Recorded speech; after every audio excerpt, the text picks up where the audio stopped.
Hello and welcome to my channel. Here I review new movies and television shows. Today's topic is the new film The Apprentice. It's a mockumentary crime drama about the former president Donald J. Trump. It details his rise to power in the 70s and 80s. Written by Gabriel Sherman and directed by Ali Abbasi, this film stars Sebastian Stan as Donald J. Trump, Jeremy Strong as Roy Cohn, and Maria Bakalova as Ivana Trump. This film is a bit of a doozy from a few different perspectives. First off, it covers historical events and is 100% taking artistic license and making things up. You should take absolutely every claim in this film with a huge grain of salt. There is also a lot of political posturing in this film. They have a tendency to throw out modern references to events and positions that Donald Trump holds that he didn't hold at that time. In the essence of fairness, I think it's important to say that Donald Trump has changed his views a lot over the years, and he may not have held all of these views as a young man. That said, once you get past the fictional elements, it's an interesting story presented in an acceptable manner. The writing is consistent and salacious. The cast does a fantastic job of their roles, and the visuals and soundtrack have their positives too. So let's jump into it. The story follows Donald as a fresh-faced young man looking to expand his father's business and deal with a government lawsuit. It starts by introducing us to Donald, his family, and giving us a quick understanding of his background. Then it throws us into the deep end.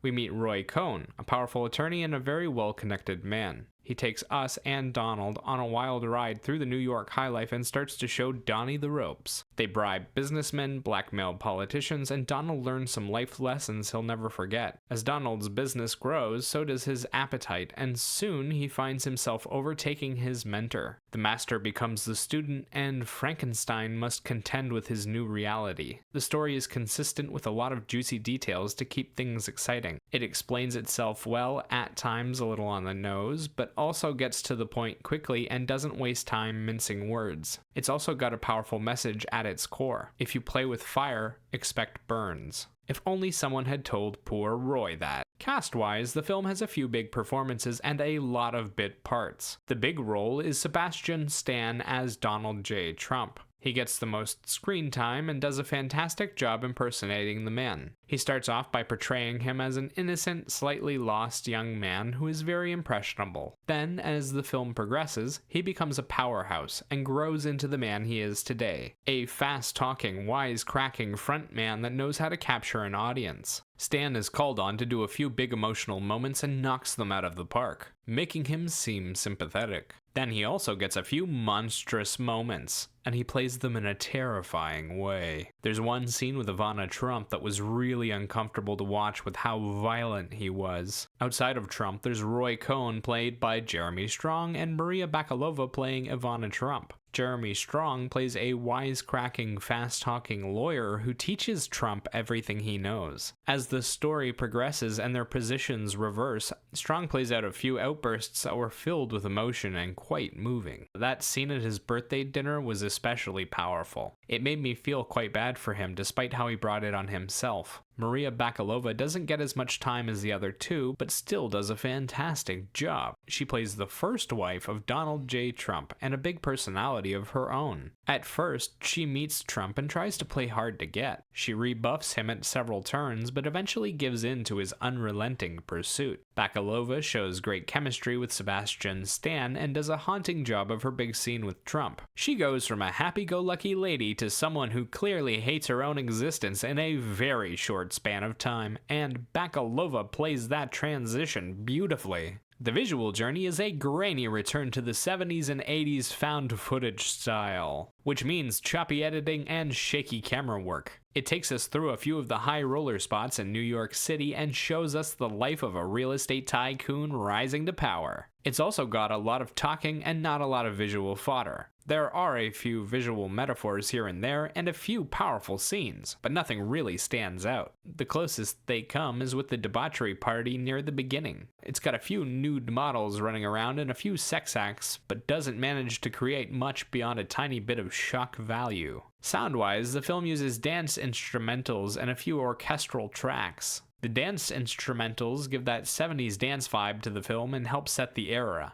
They're a bit entertaining to listen to as well. The orchestral tracks are a little more in-depth and add a bit of mystery and tension to the film. They do a good job during the moment, but are fairly quiet and not memorable enough to stand out in any real way. Personally, I thought the intro was a bit slow, but I quickly found myself engrossed in the story. Watching bad people face the consequences of their actions is a bit of a personal obsession, and watching Roy Cohn create and be devoured by a monster is fascinating. I don't know if all the things this film presents are true, and I have my doubts about some of the facts here, but I found the story quite entertaining. The cast did a great job, and the visuals and soundtrack were good enough. As for a rating, I'd give this film a 7 out of 10. Remember, these are just my thoughts. Let me know what you think in the comments below. Bye-bye!